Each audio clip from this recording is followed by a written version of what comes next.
रोष परिसमाप्ति हो पुणी थे रसगोलकर समर्पण करा जाए दाम्पत्य सुख को आपण कि ना जदि आपण मैंने से कथा देखिए तेरे लोकनाथ विद्याधर थिले रीति जुगर कवि एवं तांकर रचना को जदि आम चिंता करिया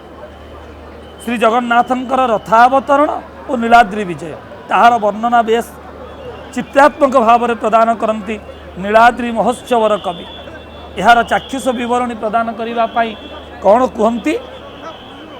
करते विजय जय जय नाद सबु दिश पुरई महासुख दजे घंटावली मर्दल वीर काली हुलहुली महुरी दोसरी मिली जे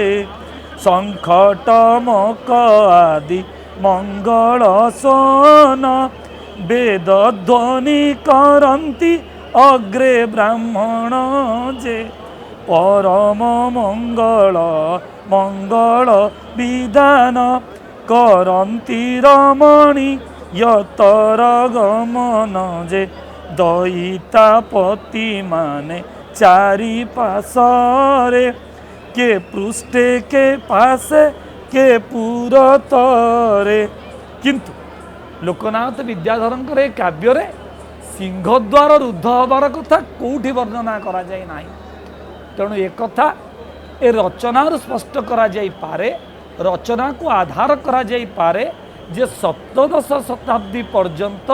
सिंहद्वार रुद्ध हबार परंपरा बोध हुए नीलाद्रि विजय नथिला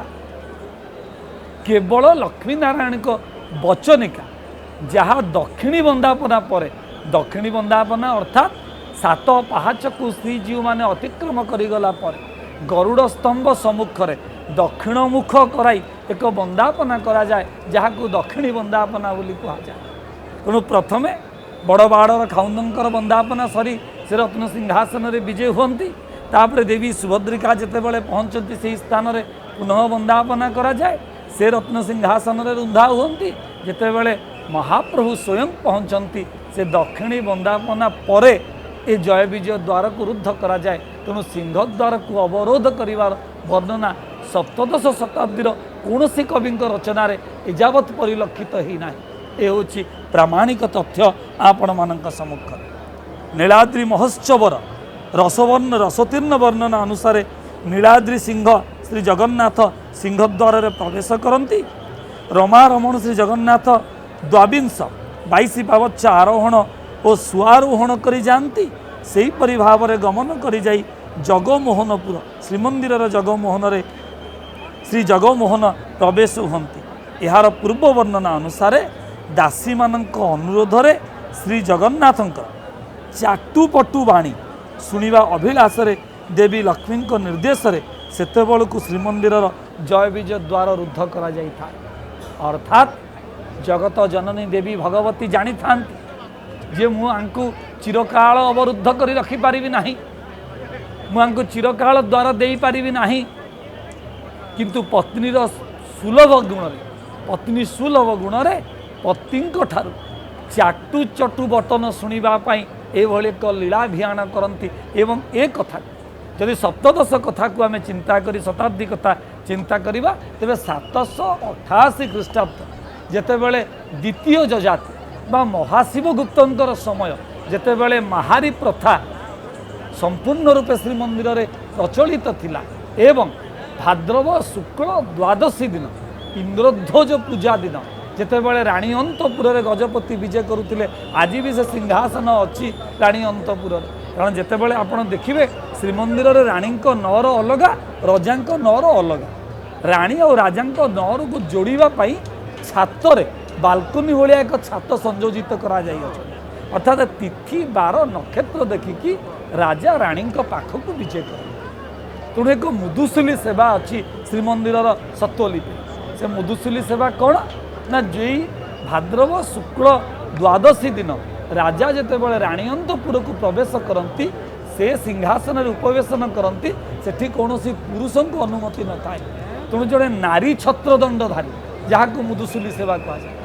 जड़े नारी छत्रदंडधारी राजा पाखे छत्र धरियापाई जड़े नारी को नियुक्त करा जाए जे वर्ष को मात्र गोटे दिन सेवा कर से दिन पालिया महारी माने ए शब्द एक प्रमाणित करुच्ची पालिया महारी अर्थात जे 788 पूर्वर महारी सेवा प्रचलित थिला। पालिया महारी अर्थ जो माने पाली करुथिले जो माने सेवा करुथिले सेमानंक निकटरे वर्षक धरी प्रशिक्षित होइथिबा नूतन नृत्यशिल्पी मानकु अविवाहिता अनुड़ा शरीर रे क्षत नथिबो सेही भली जो झील माने एवं आपण माने जानती महारी सेवा पाई अनेक प्रकार विधि थिला। गोटे प्रदत्त प्रकार हो पारे अर्थात मोर अभिष्ट अच्छी मो कल छुआ ना प्रथम छुआटी जदि झील हम आपण को महारी सेवा करने राजा माने केबे खरीदारी करके दौथिले किए स्वतःप्रवृत्त भाव दान करुले एभली भाव से माने आसी कौटी ना माता मठरे रोते माता मठरे पालिया महारी मानक निकटरे नृत्य प्रशिक्षण प्राप्त करुले एवं यही भाद्रव शुक्ल द्वादशी दिन यही मानकु नहीं जितेबाला राजा सम्मुखें परिवेषण करा जाउथिला राजा से नृत्य देखुले से नृत्य से माने करुले कौन ना तीनोटी नृत्य तीन प्रकार नृत्य आरब सरब दंड तीन प्रकार नृत्य करी जोड़ी जामर चाउली धरी श्वेत जामर चाउली धरी अभंग मुद्रा रे राजा को लक्ष्य पाद को लक्ष्य कर छिड़ा होते राजा जदि नृत्य रे अनुमति दौथिले गीत गोविंद खंडुआ चारि हाथी तांको बेकरे पका जाउथिला ये एकमात्र सेवक जोटी साड़ी बंधारे बेकरे साड़ी दिया जाउथिला और समस्त साड़ी बंधा सेवक मानकर शिरोपा बंधन होउथिला मुंडरे साड़ी बांधा जाउथिला खंडुआ हो बा पतनी हो केवल महारी परंपरा रे मुंडरे न बांधी तांको बेकरे दिया जाउथिला ए होची स्वीकृतिर पर्व। तेणु एठी देवदासी माने बा महारी माने लक्ष्मी ठाकुराणींकर प्रतिनिधि स्वरूप परिचारिका स्वरूप सखी स्वरूप कार्य करुले जितेबाला दैतापति माने महाप्रभुंकर प्रतिनिधित्व करुले महाप्रभुंकर